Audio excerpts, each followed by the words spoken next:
Paranormal Karen, she's so spooky. Paranormal Karen, funny too. Paranormal Karen, she's so spooky. Oh, and did I mention she's funny too? Yeah, cha-cha-cha. Hey, everybody, it's Paranormal Karen. Check out my website. I'm coming all over, ladies and gentlemen. I'm coming to North Carolina. I'm coming to South Carolina. I'm going to Arizona. I'm going to LA, Wisconsin, Iowa. I'm going to be everywhere. I'm looking in your window right now. So go to karenrontowski.com, pull up my show calendar, and I hope to meet you at a show.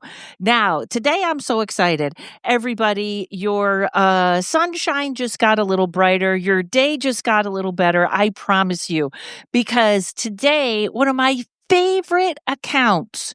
Anybody that says bad things about social media is not following the naked pastor, David Hayward. I love his, I never read anything off of a website. You know, I read terrible, but I want to read this paragraph because I think it's perfect and it sets us up. Hi, I'm David. I'm a pastor turned artist, painting, drawing, and thinking about what it takes to be free to be you. If you're interested in deconstruction, spiritual journeys, freedom of thought, or looking for your authentic self, you're welcome to join me in my search. Too. See, I'm a terrible reader. I'm sorry, David. In case you're wondering, I'm not actually naked. The idea behind my name, Naked Pastor, is to seek to tell the naked truth no matter how vulnerable it feels. I used to be a pastor, but I've been creating art and working towards freedom with this community for over 10 years. David, thank you for coming on the show. Oh, it's my pleasure. I love your work, and I've been following you for a while. You're just such a hoot. So I was thrilled to be able to get an invite to come on your show. Oh, good. And you know, everybody, I do want to say, follow your account. Your account is your paintings are fantastic and inspirational. I mean, I could just go on forever. I don't want to embarrass you, but it's one of my favorite. Everything you say is profound and so thought out, and it really just brings me up. You're coming to us here from the 51st state, right?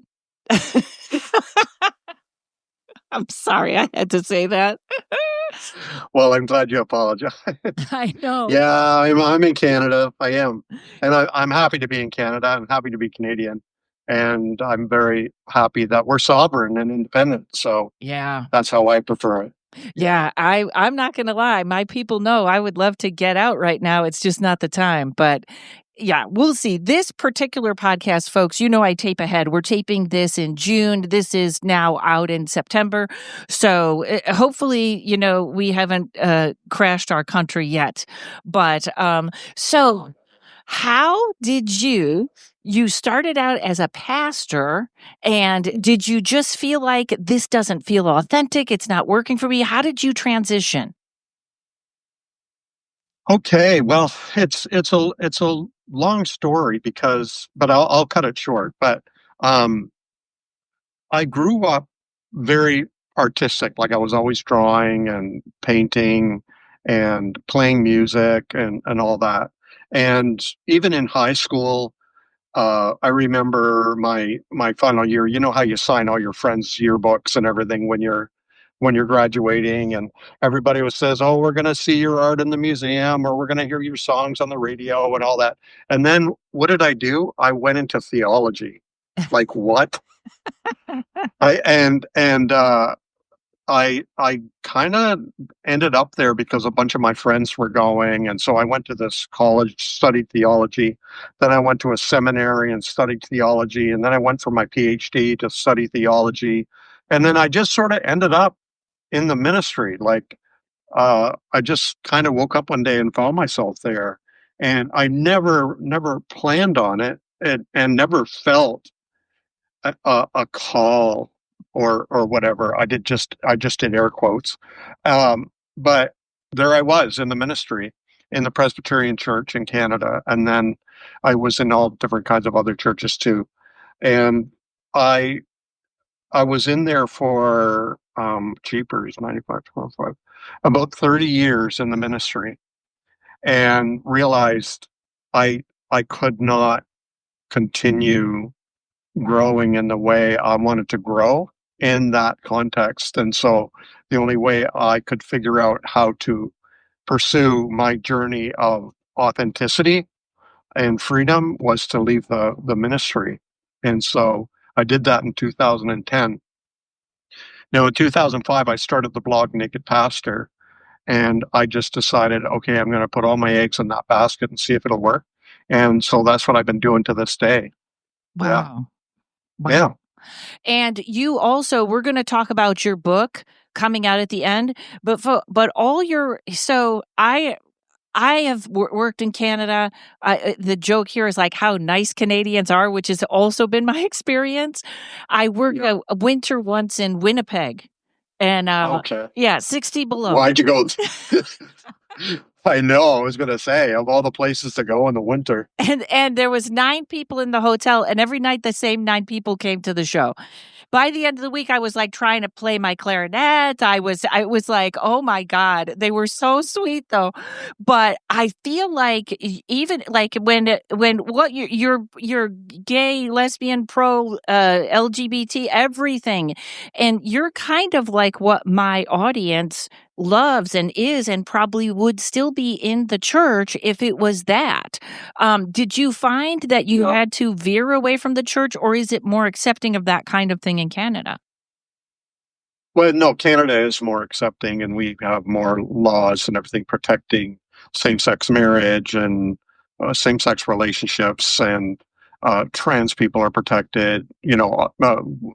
Legal abortions, everything. You know, it's much different here, especially now. I could have said that a year ago or 2 years ago that Canada is better, a better place for the LGBTQ community and trans people, but even more so now, as you know. And I have quite a following online, especially through my Instagram account, where I'm in touch with a lot of gay people, a lot of bi people, a lot of trans people, and so on. And my American friends of that community are terrified right now. They're just absolutely terrified.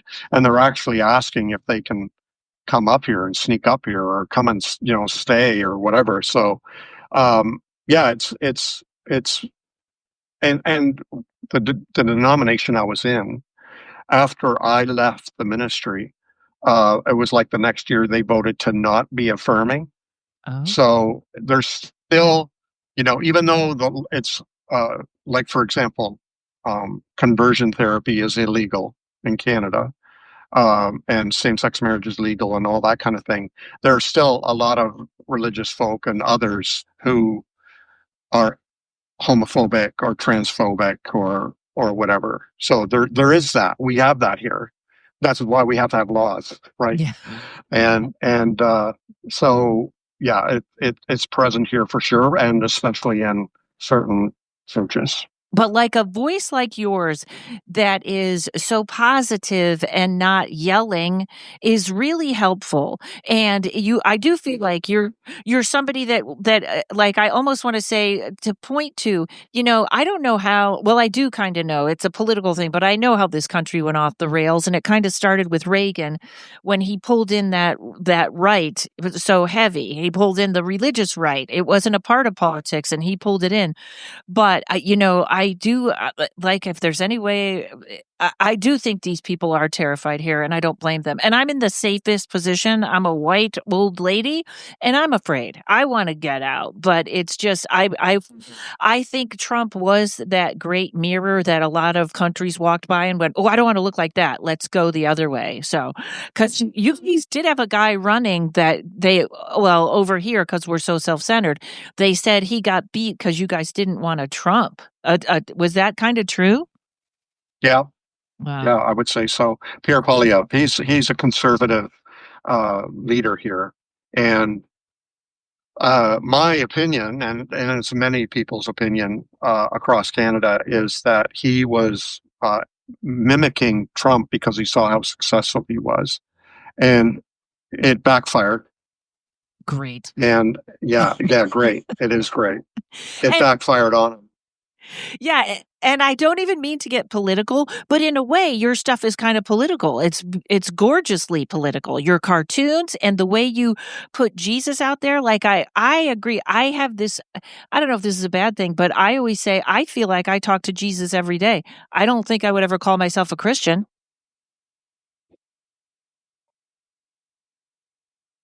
You can pull me back. I don't think there. I I have a lot of problems with the historical Jesus. I really do question whether there was actually. I think there was a man Mhm. who was a teacher and a itinerant rabbi who was a irritant to the powers, religious and political, and who got executed, and who had a following, and that following grew, and it became organized, and turned into what we call Christianity now, and the church. So I use Jesus in my cartoons symbolically. Mhm. Like a lot of people think a lot of people assume that I am a follower of Jesus, or that I'm a Christian or a born again or a believer or all that. When that's not necessarily, like, if I draw the Buddha, doesn't mean I'm a Buddhist. If I draw Santa Claus, doesn't mean I believe in Santa Claus. I'm drawing Jesus as a tool I love it. uh, to inspire people who do believe in Jesus, who are inspired by Jesus, who appreciate the teachings of Jesus, and so on. And my point basically is, if you do believe in this Jesus and the teachings of Jesus, this is what it ought to look like, in my opinion. So that's why my cartoons where I'm using Jesus is often challenging the status quo, hatred, bigotry, all that stuff. Yes, and I love your drawings. I know this sounds weird, but they're adorable. They're like They are cute. the skill, they're very cute. And I am I'm kind of like I'm open to that. I have seen the evidence that this may not. I sometimes I wonder if he was just like the Tom Hanks of his time, but he was an irritant. But in fact, it was funny because somebody was like, "You're a revolutionary," and I was like, who's a revolutionary?" And he was like, "Jesus was the first," and I was like, "Okay, I'll take that."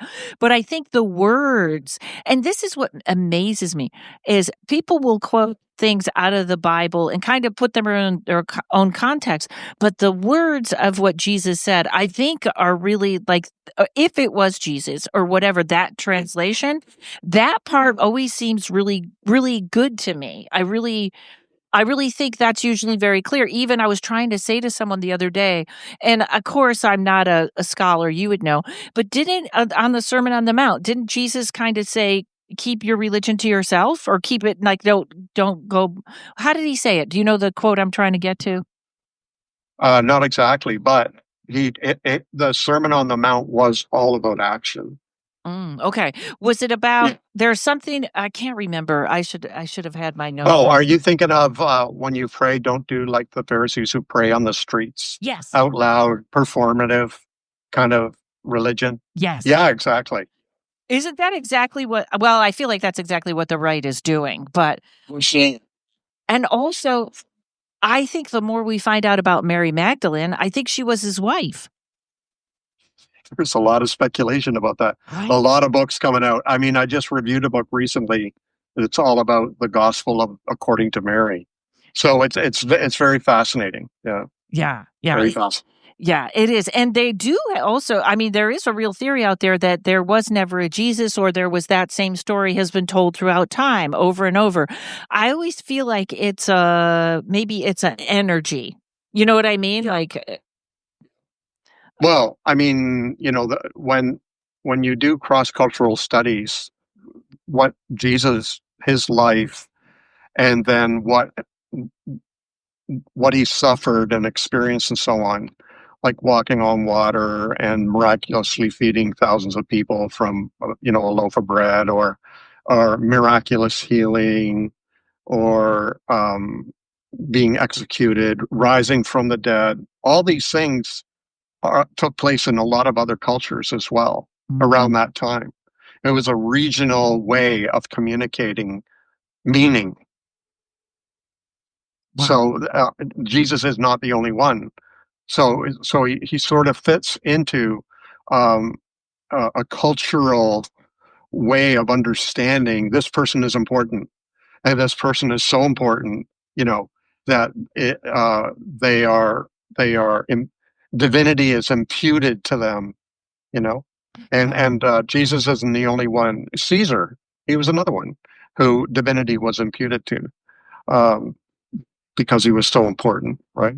So Yeah. Do you have because I know, like, I feel like be a good person and then we'll really find out the answers later. I think that's to do the best you can and then we'll really find out. And we'll kind of, I don't want to just say what works for you, but I know a lot of people. In fact, I'm going to ask this question and then hit the break button and then I'll have you answer it when we come back.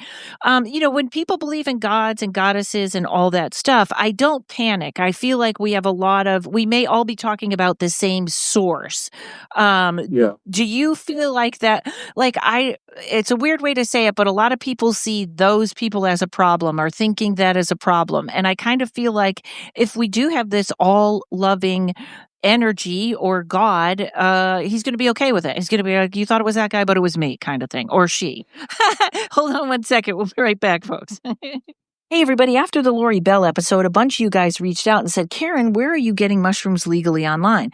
So I reached out to the company and I said, hey, would you guys like an ad on my podcast? And they said, hey, would you like to be an affiliate? And that was the day I learned what an affiliate was. So I am now an affiliate for mycholine.com. Folks, these are the real deal. This is not on Instagram or places where you see, hey, there's some lion's mane and you might feel better and you might not. These are real mushrooms. And they come in a liquid concentrate form with 4 great flavors. Blue raspberry is my favorite. If you are microdose curious, this is a fabulous way to give it a shot. They come with wonderful instructions. 1 to 4 squirts is microdosing or just relaxing. 5 to 8 is a little more of that party feeling. If you're out partying with people and they're all drinking, that's kind of where you want to be. And 8 and above does its thing. I am perfectly happy with 5 or 6. I haven't gone to 8, but I've read the reviews and people are very, very happy. So you want to go to mycholine.com, MyColean, and you're going to use coupon code Karen71367. All one word, all capital letters, Karen71367 for a 10% discount. Go get some mushrooms, enjoy, and send me an email and let me know how you like it. Okay, so that was my cliffhanger, that the understanding energy, or do you see a problem with that, like things breaking off? No. One of the most profound moments of my life took place in 2009. It was March 2009. And I had this moment where I had an experience of feeling and seeing in my mind, a kind of like, I don't want to say a vision or anything, because it was just a picture in my mind of the oneness of everything and the connection of everything, that we're all connected, that we're all one, and that everything, all of reality is one. No, I wasn't on mushrooms or anything like that. It was just one of those pivotal pinnacle moments in my life that changed. And actually, it was so influential in my life that I think it did lead to me leaving the ministry a year later. And what that I kind of had to unpack that experience, a very profound sort of a flash of insight, where there's one reality, but everybody has a different experience of that reality. Everybody has their own way of apprehending it, understanding it, and articulating it. And so, but that doesn't change the fact that there's just one reality. There's just one reality. But you have your interpretation because it works for you. I have my interpretation because it works for me. All of our beliefs help us cope in the world. Our beliefs, we choose our beliefs because they make sense of our world. Or actually, we don't always choose them. We're actually conditioned to choose them. And because in the East, you're either a Hindu or a Buddhist or Muslim or whatever. Here in the West, you're most likely going to be a Christian because you're conditioned to believe. But it works for you. That's how the universe makes sense to you. Mm. But it doesn't change the fact that there's one reality. So that's basically what you're talking about. Some people call that one overarching reality, God or the universe or creator or mystic spirit or whatever. But it doesn't change the fact there's just one reality. There isn't an Eastern reality. There isn't a Western reality. There's one reality. And we all have our own interpretations of it, and we all have our own explanations of it. And that's what religions are, philosophies, etc. They're all an attempt to explain the universe so that we can cope in it. Mm. And sometimes that's why I said you're so positive. And sometimes to control the masses. Oh, well, that when you turn it into a religion, though, and it becomes official, yes, absolutely. Wow. This is the one, you have to believe my version of reality in order to belong. And then that's what church becomes. And that's what a lot of religions become. Do you believe in I mean, I guess everybody kind of believes in darkness or evil, but do you think it's just part of the yin yang of the earth, or it's a separate entity, or we create it? What is your thinking on darker things? That's a really good one, and I think about it a lot. And in theological language, it's called theodicy, and people have been studying this forever. And it's a philosophical conundrum. Okay, why evil? Why is there evil in the world? And for people who believe in God, and Christians or Hindu or whatever, why, or Muslim, why is there evil? Is a huge problem. It's a huge question, and I do struggle with that. I used to believe in. Well, let me put it this way. I don't want to say I used to believe in. I used to be in church cultures that taught about demons. And I've even been involved in exorcisms and, all that stuff. That's in my past. I've been there, done that. I've got the T-shirt. I've experienced all that. But now I don't know what to do with all of that, because there is evil. People do evil things, and inexplicable evil. And I still have a problem with that, but I'm not alone. Like I said, the theodicy has been an ongoing problem for millennia. And I'm not the first to say, why is there evil in the world? It's always been a problem. But yeah, definitely there's evil in the world. How to explain it? Yeah, I don't know. That is. No, I just read a book. Actually, by Therese McMillan Cottom, called Thick and Other Essays. She's a Black writer, journalist, professor.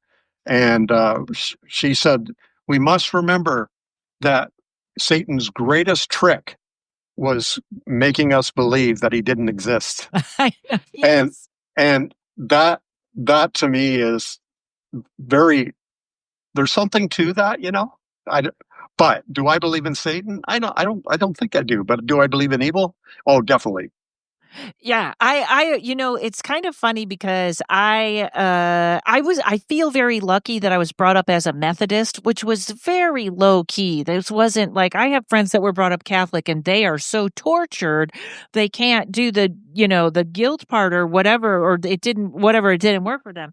So I feel very lucky about that. But sometimes I listen, I think that just the curiosity always gets me. Like sometimes I listen to the Gnostics and I think, they're making an awful lot of sense that God was actually the serpent and he wanted them to have knowledge, and Satan has all these rules. So I just find it fascinating.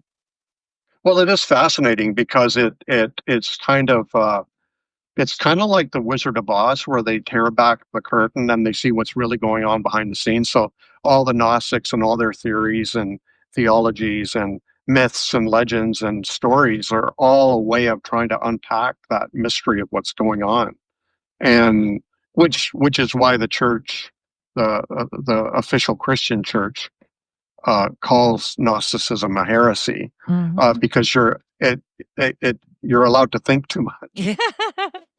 Think and question, Right. right? Yes. Exactly. And also I mean, it's always interesting because I'm just an anarchist. I just was born an anarchist. That's how I don't know if you know a lot of Polish people, but my dad was Polish and we just are not good rule followers at all. It makes us aggravated. So when there are a lot of rules, I get uncomfortable. But every once in a while, like this new pope, I'm kind of like, I think he could change things. And then I remember, oh yeah, women can't be popes or bishops. So you know what I mean? Like I think we're all hoping for that one that will come in and change, but it's really just finding within ourselves, isn't it? Well, I compare it to it's just the Roman Catholic Church is just such a huge ancient machine that has been grinding away for centuries and centuries and centuries. And we'd like to think one person can come in and change it all, but I don't see that, to be honest with you. I'm not a pessimist. I'm just a realist. I don't know. No matter how good a person may be or how great their intentions might be, the machine will win. I'll be the pessimist and the conspiracy theorist on this because I think that's kind of what I feel like is if the one guy really was coming in to make the change, he would be gone. They would get rid of him. But yes, yes, exactly. But I do think it's funny how much I was just watching a guy the other day, and he's an exorcist, and he is he working with tarot and psychic. He would hate that. That was the first thing some guy said. How do you get possessed? And he said you go to a psychic. And in my mind, I was like, really? I think molesting kids would be the first way. That would have been my first choice, But he was so like. And then he actually had the wrong vocabulary. He said, when a psychic is telling you what your mother said and your mother is dead. And I'm like, that's not a psychic. That's like he had everything wrong. And I thought you should have that right title when you're condemning people to hell. But yet they are the most mystical, magical, ritualistic people. Like it's almost like the first time when I was a kid, I read a book on witchcraft and I showed it to my mom and she goes, this sounds like Catholicism. You got to set up your thing. You got to have your incense. And I thought it's very interesting what people, they are very mystical and magical and the Pope opened some portal and we don't know what happened. You know what I mean? Yeah, oh, totally, totally, totally, totally, totally. I find it also fascinating, like the church I grew up in, which Baptist and Pentecostal and all that stuff. Tarot wa- or Ouija board or fortune or reading your palm or you were as soon as you got anywhere close to that, you were in a demon possessed. Yeah. Like it was like a very contagious, infectious disease. So, Yeah. like, can I? Your readers, they probably know, or your listeners probably already know this, but how did you get into tarot like that? I'm fascinated by that. I was always into psychics and the paranormal, right? And I had a psychic experience as a kid that was like enormous. My sister was in trouble and I heard her talk to me and she didn't talk to me. It was even my mother was like, what is that about? And I'd always had a couple of tarot readings, but when I moved to San Diego, this woman that her name is Jacqueline Valdez, and she did readings for me like nobody else that were psychology, they were spiritual, they were why. They weren't just like this is going to happen, this is going to happen. They were so deep and I was so moved by her, and she kept saying, "You should get a deck, and you should learn this." And I don't know if you believe in past lives, but it must have been a past life because once I got those, I couldn't stop reading about them and studying about them. And I also, she taught me these are pieces of paper; they are not magical objects. This is a piece of paper, and it's just kind of reflecting a story to you and read your story. But the way she did it, which was so much about the spirit and giving hope, and maybe like when your ego is in the way, and that to me was just the model. I still go to see her. I still read, it just is, I find them to be beautiful. So in the tradition I was in, the Christian culture I was in believed in healing, words of wisdom, prophecy, all that kind of thing. And I've miracles, and I've experienced things in my life that I can't understand or explain, and like they're just kind of on a shelf. Like, here's the weird things that have happened to me, and I have no idea why. Like, I can't explain it. But yeah, and I've also had experiences that are very, very woo woo. You know what I mean? Like, and when people dismiss woo woo or magic or what, I'm like, well, let's be careful now, because something does happen. Because I've had some weird shit happen in my life. We are going to have to talk. Okay, good. We got time. We're going to have to get into that. I will add one more thing. A really good, like a tarot reader that really understands the cards on so many levels. I have clients who will call me and say, my therapist said it was time to talk to you, because I can say in an hour something the therapist can't prompt to them. It's very interesting. And then so it should have a therapy aspect to it and really be helping. Nobody should hang up upset or scared. So I would love to hear your woo-woo. Well, I think a good tarot reader, just like a good Christian prophet, yes, needs a few ingredients. And one is they need to understand the tools they're working with. So for you, it's the cards and what they mean and all that kind of thing. You need to understand the times. You need to be aware of what's going on in the world, and you need to understand people. You need to understand the human being. And when you put those three together, it's a powerful mix. Yes. And I've experienced that with some people who I have a friend who just out of the blue one day she messaged me, I really feel like I should give you a tarot reading today. And I'd never had one. Oh, wow. And I've in the back of my mind, I heard demons, but I said, yeah, absolutely. Go ahead. And holy smokes. Like, it was, I needed that right at that very moment. It was very timely. So it was something I needed. And she, 2,000 miles away, felt she needed to tell me something, or something needed to be communicated to me. I don't understand that. I don't get it. I don't get it. I have another story.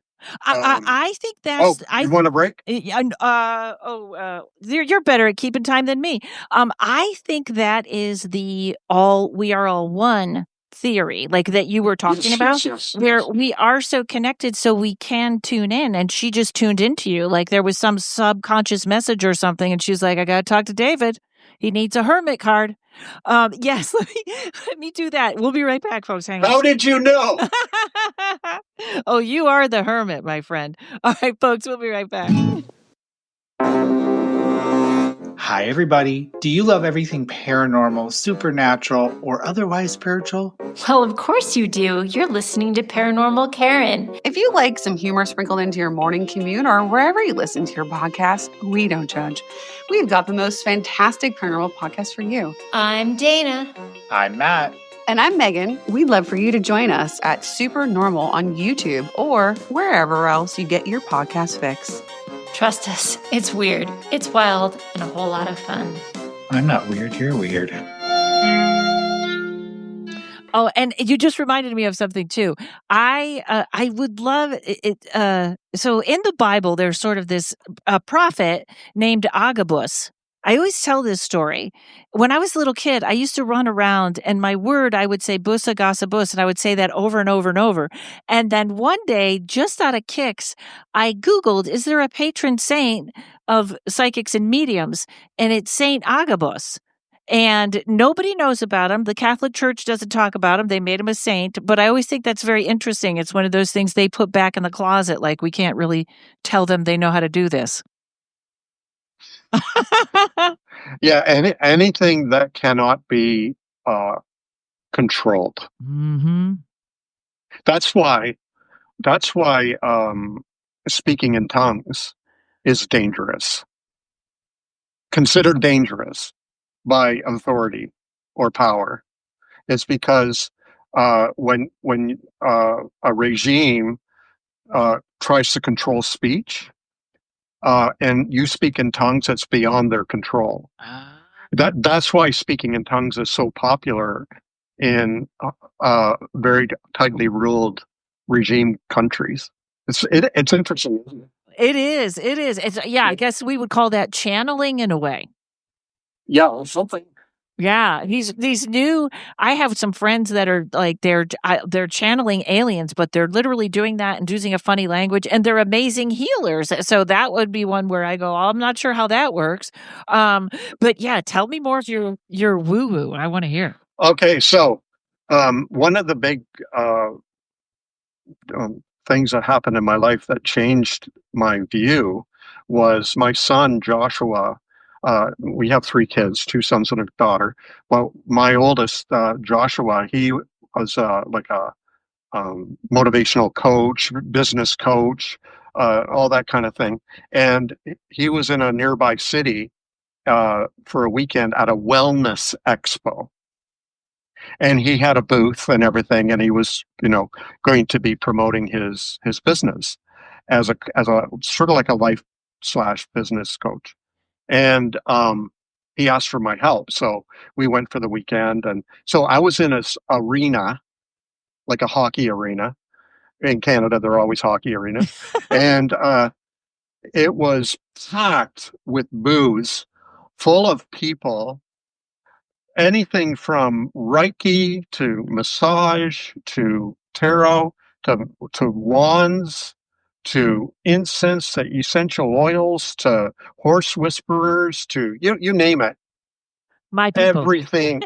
Your people. Ouija boards, full. And I thought at first I was like, oh my God, this is totally weird. But then I started meeting all these people, and it was such a wonderful weekend. I had such a wonderful time. And we'd go out to eat. Like there was one time we went to this restaurant, and we're like 20 of us sitting around this big table and just laughing and talking and having a drink. And I thought, holy smokes, and they're all they all were doing their own different thing, right? But every one of them, I feel, was tapping into that same one reality, you know what I mean? Yes. With their way of trying to understand it and believing in it, and then obviously promoting it, their version. But there was nothing dogmatic about it. I didn't meet one dogmatic person there. Oh, tarot works for me and wands work for you. Perfect. It was no big deal. You don't find that in Christianity, right? No, that's true. That's true. My way or the highway. Yeah, I get nervous even on TikTok when I see someone that's sure. If you're sure, I always say I do my best, but if people are sure, I get a little nervous. Like, this is how it works. And I'm like, well, let's say this is what we're talking about today. That's fantastic. It is a weird, when you get that many like paranormal people together, it's what I would call them, or it can be like a really wild frequency. Yeah. But you know what? The surprise for me was it wasn't weird. They were just normal people doing their thing, and they were just a fun bunch of people. I mean, maybe I know there's what we call whack jobs everywhere, right? I know that, but I had a lot of fun, and it changed my view of things. And now I see that all these things that people do, tarot and wands and incense and essential oils and Reiki and tapping or whatever, is they're tools Mm-hmm. that work for some. Some work for some work for others, right? So it I don't disparage that. I don't make fun of it. I do make fun of a lot of things, but that's something I don't make fun of is people's style or the way uh, they try to understand the world and work in it and live in it and find joy in it and love in it. Like I don't make fun of that. I make fun of abuse, stupidity, Mm-hmm. cruelty, discrimination, hatred. Like those are the things I go after, right? Yeah, yeah. And when you started your journey just sort of deconstructing yourself, because that's really what we talk a lot about on this podcast or shadow work or stuff like that. Do you have a particular way you go about? I write in the morning, I meditate and I scribble until information comes out. Do you have a way you do it or just a philosophy? Yes, I get up in the morning and it's always very quiet, and I make my coffee and take care of my dog, and then I sit down and I read something contemplative.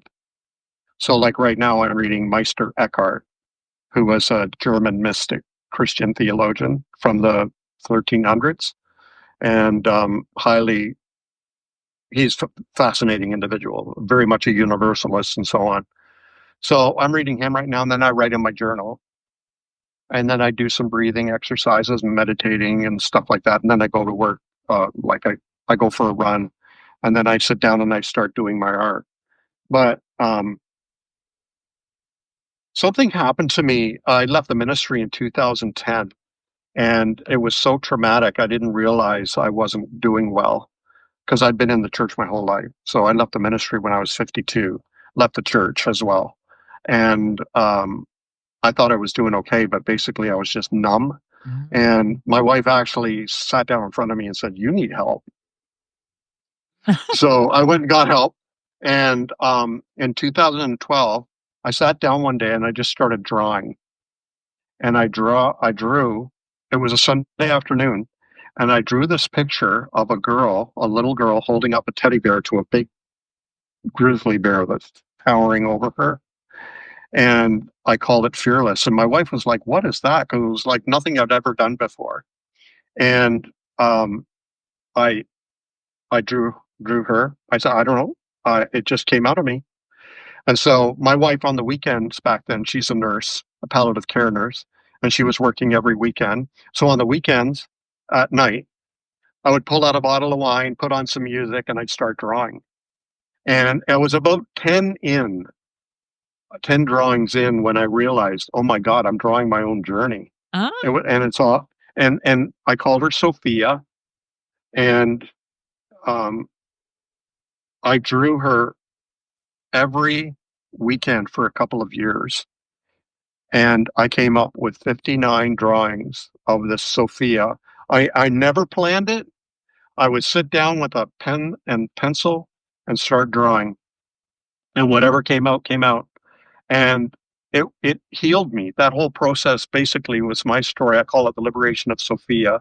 And it's a book on Amazon, by the way. You would love it. Okay. You know what? I'm gonna send you one. I'm gonna send you a copy. And I need to get your address. I would love one, and also because I'm also buying a T-shirt for my birthday off of your website. Well, you have the girly T-shirts, which is great. I have to say, I bet everybody just leaped out of their seat at the naming of Sophia, which is Mother Earth or God. Was that intentional, or it just came out? Well, I kind of heard in my head her name's Sophia. Ah. And so Sophia is actually the Greek word for wisdom. Oh. And so, yeah. So, but it does apply to divinity, like the feminine divine and so on, or divine feminine. But what was so cool about that was it was so cathartic. Like I started drawing her, and through those 2 years of drawing, it was me getting free from underneath the weight and the burden and the constrictions and the oppression of religion, and just becoming myself, more than I'd ever been before.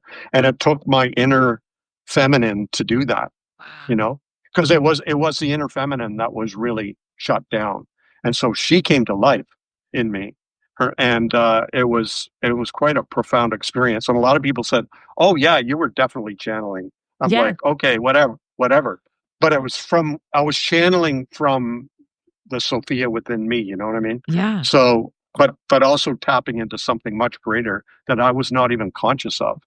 It's quite interesting.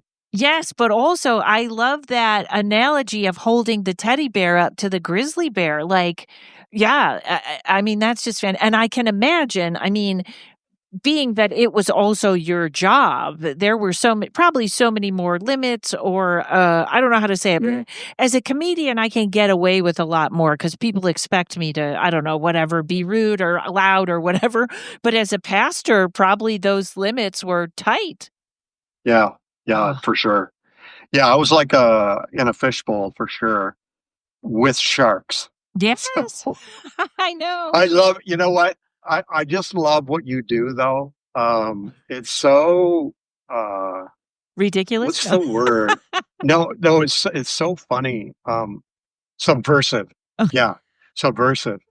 Which is what I do. I'm very subversive. Like you said, oh, your cartoons are so cute, but some people want to kill me. Like, Yes. yeah, right? But I love what you do. It's so subversive, and you are so funny. And between you and me, and I guess all your listeners now, my worst nightmare is being told to stand on a stage and be funny. Oh, That to me, that is my worst nightmare. seriously. Oh, it's what I live for. It's my yeah. You're good at it. Oh, well, thank you. Well, people also, it's so funny because people will always come up to me and they'll be like, "I do what you do," and I go, "Oh, you do stand up and no, but I'm funny when," and I'm always like, "You kind of, it's not the same thing." I don't want to, ruin anybody, but people stand up is a skill, and you do it and you practice and you do it, but yeah, but you gotta love it. But Have you seen the Joker? I did see the Joker, but Where he's on stage, trying to be funny and nobody's laughing. Oh my God. That to me is exactly what would happen to me. oh, yeah, the first time I went on stage, I told an old joke and it got a big laugh. And then everything else that I wrote was terrible. They just tuned out. I was in some weird bar, but that first laugh, I was like, this is what I'm doing. I don't care what it takes. I don't care what I have to learn. This is what I'm doing. Yeah. It's, How long you can do it? since 40, I think me and my friend I started at 24. I'll be 60 this year. So 36 years. And tarot, almost the same amount of time for tarot. And then, it's funny because I think I've been doing that show for 20 years and nobody wanted it. I would have to sneak it in and I just kept doing it. And then it's kind of hit its groove and one tape went 2 million and then it was like theaters and stuff like, so it worked out good. I just, I was like, this is me. I know some other people that kind of try to do it, but I don't think they get, this is me. Oh This is man. me 24/7. It's so good the way you do the cards, and then you're just coming up with stuff like that. I love it. I love it. Thank you. There's a deck of cards over there. There's a cards over there. Like I use them to meditate with all day. So I have a friend. I'm kind of like, but this is me. This is not an act. So it all came together great. Speaking of which, before we run out of time, tell everybody about your new book, The Rainbow Sheep. Oh man. The Rainbow Sheep. This is my 12th book now, but it's the hardest one I've ever written because it's a children's book. I was invited by a publisher, Broadleaf, to write a children's book based on my very popular Rainbow Sheep cartoons.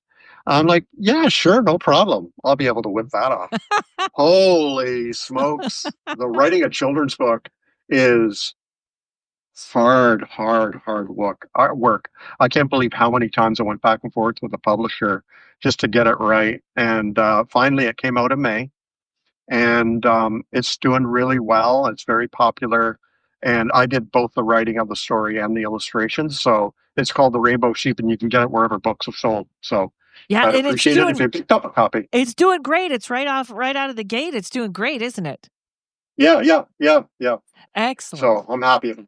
Excellent. Yeah, I love it. And I've seen some of it. I just went to your website the other day and I got stuck on the t-shirts and I was there for like a half an hour. Oh man, I have a great team of people who help me with like I come up with a concept and then I have a graphic designer who just makes it real. Oh, I just love what they've come up with for the Sprite. It's Yeah. really, really cool. Yeah. Yeah, you Oh, absolutely. Your listeners, this is September, so we're talking past. yeah. I just really. Yeah, yeah. And yeah, that's a lot of yeah, I love Pride and I even forgot. I think that like we got so political in this country. It wasn't until like June 3rd. I was just at a poetry night last night and about the sixth person in said happy Pride and we all went, "Oh, yeah, like we're just a mess over here." So, yeah, I'm glad. Yeah, I heard Trump wants to change it to something like Article 9 month, Ugh. which Let's hope that by the time people hear this, there's been a huge, drastic change. And oh man. yes, but yeah, I know it has to. I mean, something has to give, but we'll see. It's even just yesterday, it exploded in a whole different direction, but who knows? I know the divorce during Pride Month. Yeah. Mm-hmm. Yes. I had predicted that, not predicted like psychically, but in the beginning, I was like, "This is gonna be worse than J-Lo and Ben. This is just gonna be terrible." Well, wonderful. It is so nice to meet you, and also your paintings. Like you always go, "This was the feeling," and you turn the painting around. They're just fantastic. So, and yeah. And so everybody, nakedpastor.com, check out everything. And the t-shirts are, I'm obsessed with the t-shirts. The book is there. The t-shirts are fabulous gifts, everything, the prints, it's all there, all very uplifting. You just, you have such a high frequency. It's such a pleasure. Well, thank you. That means a lot. It Yeah. does. Because I get a lot of hate and getting a good piece of encouragement is Oh, real juice. no, So, believe it. You're taking it from a tarot demon. You're doing great. Thank you. And did we miss anything else, David? Anything else you want to talk about or put out there? Or you should really have a no, podcast.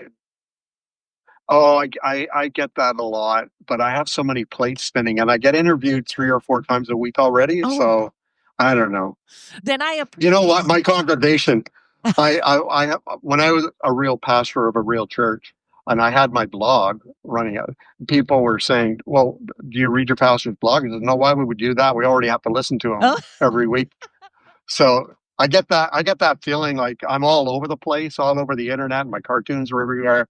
Last thing I think people are going to want to sit down and listen to me to yak my jaw. I don't know. I don't know. I would listen. I know that. All right, David, thank you so much for coming on. All right, everybody. Thanks to Mike at Uno Rising Media. I hope I'm seeing you all on the road, September and October, especially, and 2026. And I will see you all in the next podcast. Paranormal Karen, she's a spooky kind of queen. Paranormal Karen.